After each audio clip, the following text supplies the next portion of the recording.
Books play a huge role, not only in my work as an aesthetic object, but also as a conceptual symbol, something that's meant to not only be read or imply reading, but also that it is something to think through in terms of how we analyze text.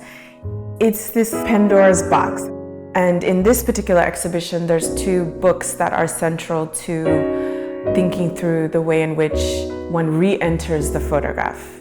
And the two books are Arc of Bones by Henry Dumas and Black Orpheus by Jean-Paul Sartre.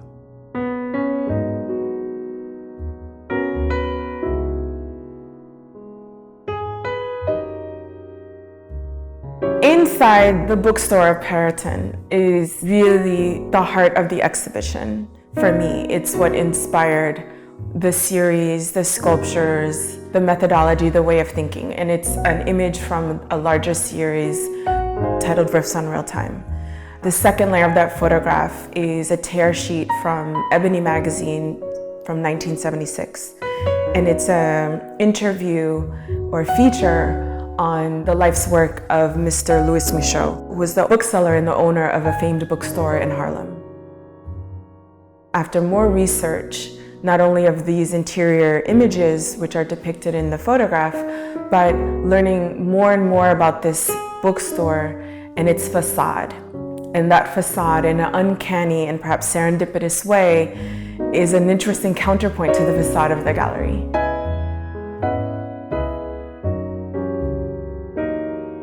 Minimalism is a huge influence, primarily because of the moment in time that it arose, mid-20th century. A lot of my work is engaged with mid-20th century, partly through the rubric of post-memory, dealing with time periods that have an impact on you and you have a visceral response to, even though you didn't corporeally have a relationship to it.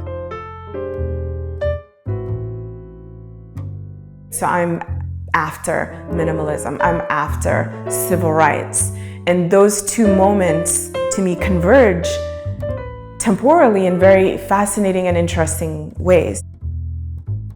Also, formally, I'm someone who's extremely attracted to principles and systems of knowledge, and mathematics being one of them. And minimalism quite literally and concretely explores those principles.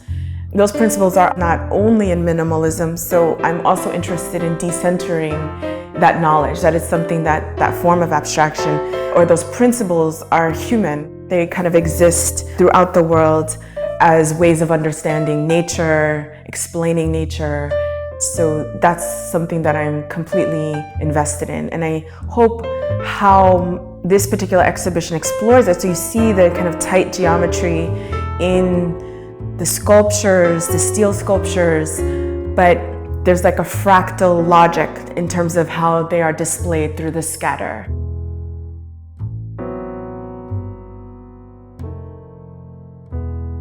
I'm not a painter, but I am obsessed with still life, specifically Dutch still life, 16th to 17th century. Primarily because they are extremely attractive, extremely photographic, because of the history of optics that what we now know historically informed many of the painters, their technique of studying how light sculpts objects and materials. So when I look at them, they are extremely photographic, though that is very ahistorical.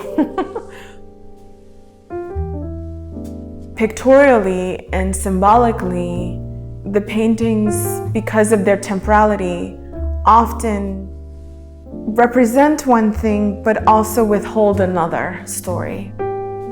So understanding this period is also the beginning of what we could understand global capitalism to be. We also could look at those images and understand that it's the story of labor, laboring bodies, slavery as well. How does the sugar kind of get from one place to the next? How is pepper kind of arrive in the tableau or the kind of cornucopia of some of these paintings, and that story isn't depicted. So it is this kind of only displaying the pleasurable object, but withholding the truth of how that object gets to where it is. That scenario has always been curious to me, and part of why I continue to describe my photo sculptures as still lifes is to still engage in this history because it isn't detached.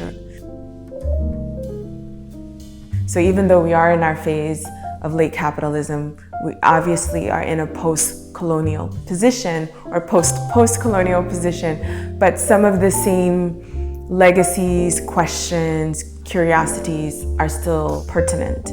So I use books, I use texts that still engage in a kind of analysis of language around some of these same issues in a subtle manner, in a subtle, disquieting manner.